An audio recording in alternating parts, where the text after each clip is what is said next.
Rajan D Jagan வணக்கம் மற்றும் நன்றிகள் பல.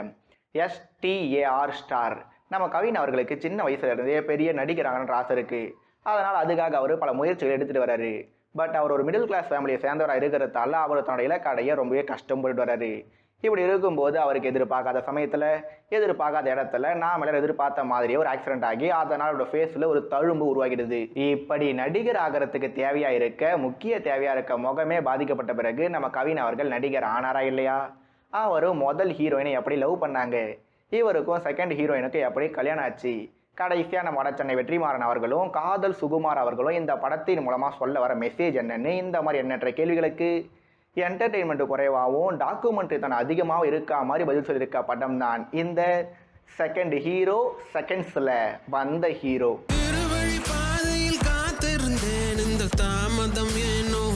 ஸ்டார் படத்தின் ஹீரோவா நம்ம கவின் அவர்கள். கவின் அவர்கள் இந்த ஸ்டார் படத்துக்கு முன்னாடியும் ஒரு சில படங்கள் நடிச்சிருக்காரு. இதன் பிறகும் பல படங்கள் நடிக்க தான் போறாரு. பட் கவின் அப்படின்னு சொன்ன உடனே நமக்கு ஞாபகம் வர முதல் கேரக்டர்னா அது சரவண மீனாட்சி வேட்டையின் கேரக்டர் தான். அந்த சீரியலில் அவர் ஹீரோ ஆனதில் எனக்கு பெரிய அளவு உடன்பாடு இல்லை. பட் அதெல்லாம் கடந்த காலம். இப்போ நாம் அப்படியே அவர் ஸ்டார் ஆன காலத்துக்கு வந்தோம்னா இந்த படத்தில் அவர் ஜாலியாக எப்பவும் போல மற்றவங்களை கலாய்க்கிற சீன்ஸில் பர்ஃபெக்டாக இருக்காரு. அதுவே அவர் நடிப்பில் பட்டையை கலப்புறன்னு சொல்லி நடிக்க ட்ரை பண்ணுற சீன்ஸ் எனக்கு பெரிய அளவில் ஒர்க் அவுட் ஆகலை. ஏன்னா இந்த படத்தை விட தாதா படத்தில் நம்ம கவின் நல்லா எமோட் பண்ணியிருந்த மாதிரி எனக்கு தோணுச்சு. ஜஸ்ட் எனக்கு மட்டும் தோணுச்சு. மற்றபடி நான் அவர்கிட்ட சொல்ல வர விஷயம் என்னன்னா, இவரும் சிவகார்த்திகேயன் மாதிரியே மற்ற ஆக்டர் ஸ்டைலை காப்பி பண்ணாமல் இவருக்கான ஸ்டைல் ஒன்றத்தை உருவாக்கினா அது அவருக்கும் நல்லது, நமக்கும் ரொம்ப ரொம்ப நல்லது. நெக்ஸ்ட் படத்தோட ஃபர்ஸ்ட் ஹீரோயினான பிரீத்தி முகுந்தன் அழகாக இருக்காங்க. அளவுக்கு அதிகமாக மேக்கப் போட்டிருக்காங்க. பட் கொடுத்த ரோலை குறைவெல்லாம் பண்ணிட்டு போயிருக்காங்க. மற்ற விஷயங்கள் எல்லாத்தையும் அவங்கள அடுத்த படம் வரும்போது பேசிக்கலாம். அப்போ செகண்ட் ஹீரோயின் அதித்தி போகங்கரி அப்படின்னு கேட்டால் அவங்களுக்கும் மேக்கப் அதிகம் தான். அவங்களும் படம் முழுக்க ஒரே மாதிரி ரியாக்ஷன் தந்திருக்காங்க தான். ஜெமினி கணேசனும் சுருளிராஜனும் படத்தில் பார்த்த அளவுக்கு எங்காவும் இல்லை தான். பட் அவங்களோட கேரக்டர் எழுதப்பட்ட விதம் அது எல்லாத்தையும் ஒரு மாதிரி பேலன்ஸ் பண்ணி கொண்டு போய்கிடுது. அதனால் ஆக்டிங்கும் நமக்கு பெரிய அளவில் குறையா தெரியல. மற்றபடி லால், கீதா கைலாசம், கவினோட ஃப்ரெண்ட் ரோல் நடித்தவர்னு இவங்க எல்லாருமே அவங்களுக்கு கொடுத்தரோட நீட்டாக பண்ணிட்டு போயிருந்தாங்க. இதில் நம்ம கீதா கைலாசம் அங்கங்கே தந்த ரியாக்ஷன்ஸ்லாம் இருக்கே, மேபி இவங்க தான் அடுத்த சரண்யா பொண்ணுன்னு போல. மேலும் எனக்கு தோணும் இன்னொரு முக்கியமான பாயிண்ட் என்னன்னா, நம்ம லால் அவர்களுக்கு வயசாகிட்டே போகிறதால அவர் பேசின வசனங்களும் ஒரு மாதிரி ரொம்பவே கரடு முரடாக இருக்க எண்ணமும் இல்லாமல் இல்லை. But it's okay. அதனால் நம்ம அப்படியே படத்தோட பாசிட்டிவ்ஸ் பக்கம் வருவோம். அப்படி இந்த ஸ்டார் படத்தோட பாசிட்டிவ்ஸ் என்ன யோசிக்கும் போது எனக்கு தோணுற முதல் விஷயம் என்னன்னா, த்ரூ அவுட் த மூவி வர நல்ல நல்ல சீன்ஸ் தான். ஏன்னா இந்த படத்தோட கதையோ இல்லை திரைக்கதையோ எதுவுமே நமக்கு புதுசு இல்லை. வர த்ரெட்ஸும் நமக்குள்ள பெரிய அளவில் டச் பண்ணலை. அப்படி இருக்கும்போது இந்த படத்தை காப்பாற்றுற ஒரே விஷயம் படத்தில் இருக்க மெமரபிளான சீன்ஸ் தான். உதாரணமாக நம்ம கவின் அவர்கள் ஃபீமேல் கெட்டப்பில் வந்து மாஸாக டான்ஸ் ஆடுவார். அதன் பிறகு அவர் பேசுகிற விஷயம், அதுக்கு செகண்ட் ஹாஃபில் இருக்க கண்டினியூட்டி, பார்க்கில் வர ஹெல்மெட் ஃபைட் சீன். இவர் ஏன் ஹெல்மெட் போட்டுக்கிட்டு சண்டை போராடுறதுக்கு பின்னால் இருக்க காரணம், மும்பை போன பிறகு இவர் டெலிஃபோன் பூத்தில் இருந்துக்கிட்டு அவரோட அப்பா கிட்ட பேசுகிற சீன், அதை தொடர்ந்து அவர் ரியலைஸ் பண்ணுற விஷயம்னு ஃபர்ஸ்ட் ஹாஃப்லேயே பல மெமரபிளான மூமெண்ட்ஸ் இருந்திருக்கும். இதே மாதிரியே செகண்ட் ஹாஃப்லையும் செகண்ட் ஹீரோயின் கேரக்டர் அவங்க பேசுகிற விஷயங்கள், நம்ம கவின் விடுற சவால்னு செகண்ட் ஹாஃப்லேயும் மெமரபிளான மூமெண்ட்ஸ் இல்லாமல் இல்லை.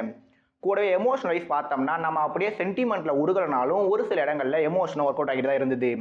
எஸ்பெஷலாக நம்ம கவின் பாட்டியோட ஃபியூனரல் சீனில் இவங்க எல்லாரும் சேர்ந்து பண்ண ஒரு பர்ஃபார்மன்ஸ் இருக்கே, முக்கியமாக நம்ம கீதா கைலாசமாம்மா கண்ணுக்குள்ளேயே இருக்கீங்கம்மா. ஏன்னா இதே மாதிரி காட்சிகளை நாம் எல்லாரும் அட்லீஸ்ட் ஒரு முறையாவது கண்டிப்பாக பார்த்துருப்போம்.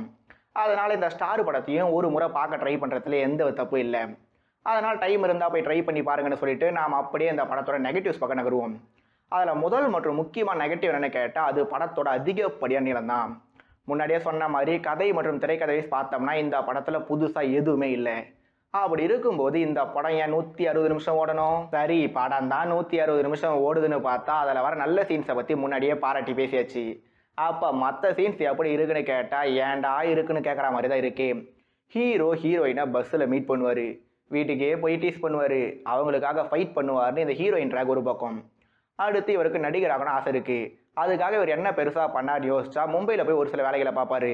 அதை தொடர்ந்து இவருக்கு ஒரு சான்ஸ் கிடைக்கும். அங்கே கரெக்டாக ஒரு ஆக்சிடென்ட் நடக்கும். 100 வருஷ தமிழ் சினிமாவில் இந்த மாதிரி ஒரு ட்விஸ்ட்டை நம்மளால் பார்க்கவே முடியாது போங்க. இங்கேருந்து முகத்தில் அடிபட்டுருச்சுன்னு சொல்லி படத்தை மறுபடியும் முதல்ல இருந்து ஸ்டார்ட் பண்ணுவாங்க. மறுபடியும் முதல் ஹீரோயின் கூடவே செகண்ட் ஹீரோயின்னு கிட்டத்தட்ட ஒரே மாதிரி விஷயங்கள் வேறு வேறு மாதிரி வந்து நம்மளை ஒரு மாதிரி டென்ஷனாக ட்ரை பண்ணும். அப்படி நான் முழுசாக டென்ஷன் ஆகும்போது பாசிட்டிவ்ஸ் சொன்ன நல்ல சீன்ஸ் வந்து நம்மளை அப்படியே கூல் பண்ணிட்டு போகும். உடனே அடுத்த சீன் வந்து நம்மளை அப்படியே ஆஃப் பண்ணிடும். இப்படி இந்த படம் முழுக்கவே up down up down down அப்னு இருக்கிறதோட மட்டும் இல்லாமல் ஒரு கட்டத்துக்கு மேலே இந்த படம் டோட்டலாகவே டாக்குமெண்ட்ரியாக மாறி எந்த வித பரபரப்புமே இல்லாமல் போய் முடியுதுன்னு சொன்னால் அதுதான் 100% உண்மையே. அந்த உண்மையை நம்ம ஒளிப்பதிவாளர் கே எழிலரசு அவர்கள் எப்படி படம் பிடிச்சிருக்காருன்னு பார்த்தா, இந்த படம் முழுக்க பல இடங்கள்ல நம்ம கவின் அவர்கள் நின்றுட்டு இருப்பாரு. கேமரா அப்படியே லாங் ஷாட்டில் தொடங்கி கொஞ்சம் கொஞ்சமாக பேனின் ஆகி அப்படியே கவினோட ஃபேஸ் வரைக்கும் க்ளோஸ் போவாங்க. அப்படி இல்லைனா வாழ்க்கை ஒரு வட்டனை காட்ட 360 டிகிரியில் கேமராவை சுற்றி காட்டி நமக்கு சலிப்பை தட்ட வச்சுருப்பாங்க. இதெல்லாம் ஏன்னு கேட்டால் இது ஒரு சினிமாவை பற்றின படம். அதனால் இந்த படத்தில் பல சினிமா டெக்னிக்ஸை செமையாக வச்சு செஞ்சுட்டு போயிருக்காங்க. நெக்ஸ்ட்டு படத்தோட எடிட்டிங். இந்த படத்தோட கதையை 1989 தொடங்கி 2000, 2005, 2010ன்னு பாட நரேட் பண்ணிகிட்டே வருவாங்க. அந்த நரேஷனில் எந்த வித பிரச்சனையும் இல்லை. ஆனால் அந்த நரேஷனில் இருக்க ரிப்பீட்டட் சீன்ஸை கட் பண்ணியிருந்தாலே இந்த படம் பல படம் நல்லா இருந்திருக்கும். மற்றபடி டான்ஸ் கோரியோகிராஃபி, ஸ்டண்ட் கோரியோகிராஃபி இது ரெண்டுமே நீட்டாக இருந்தது, மனசு நிறையிற மாதிரி இருந்தது. கடைசியாக நம்ம யுவன் சங்கர் ராஜா அவர்களுடைய இசை மற்றும் பின்னணி இசை இது ரெண்டுமே இந்த முறையும் எங்கேயோ கேட்ட குரல் தான். இதில் யுவன் வாய்ஸில் எந்த பாட்டை கேட்டாலும் எனக்கு போகாதே போகாதேன்னு தீபாவளி பட பாட்டு மட்டும்தான் எனக்கு கேட்டுக்கிட்டே இருக்கு. ஆனால் இந்த இடத்துல ஒரு விசில் போடி ஸ்டோரியை நான் சொல்ல ஆசைப்பட்றேன். ஆனால் நான் ஒரு முன்னாள் டையார்டு மும்பை இந்தியன்ஸ் ஃபேன்னு யாரும் மறந்துட வேண்டாம். விசில் போடு தலைவரான தளபதி விஜய் அவர்களோட கிரேட்டஸ்ட் ஆஃப் ஆல் டைம் படத்திலிருந்து ரிலீஸ் ஆன முதல் சிங்கிள். இந்த பாட்டு வந்தப்ப பலரும் இந்த பாட்டை கேட்டுட்டு அனிருத்து பாட்டு அளவுக்கு இல்லையே, இவனோட மாஸ்டர் பீஸாக தெரியலையே, இன்னும் கூட இந்த பாட்டு நல்லா இருந்திருக்கலாமே, என்னடா இது பாட்டு விசில் போடு வெளியே ஓடுன்னு ஒவ்வொருத்தர் ஒவ்வொரு மாதிரி தன்னோட கருத்தை தெரிவிச்சதை நாம் எல்லாரும் பார்த்துட்டு தான் இருந்தோமே. பட் விஜய் அவர்களோட விசில் போடு சாங்கு என்னோட ஆல் டைம் ஃபேவரட் சாங்ஸில் போய் ஆட் ஆகிடுச்சுன்னு சொன்னால் அது மிகையாகாது. ஏன்னா ஒரு சில பாடல்களை நாம் எப்போ கேட்டாலும் நாம் என்ன மாதிரி மைண்ட் செட்டில் இருந்தாலும் அந்த பாட்டு நமக்குள்ள ஒரு பாசிட்டிவ் ஃபீலிங்ஸ் தரும். அப்படி ஒரு பாட்டு தான் இந்த விசில் போடு. இந்த பாட்டு ஏன் பல பேருக்கு ஒர்க் அவுட் ஆகலை எனக்கு தெரியல. ஏன்னா பல பேருக்கு ஒர்க் அவுட் ஆன பல விஷயங்கள் எனக்கு ஒர்க் அவுட் ஆகாமல் போயிருக்கு.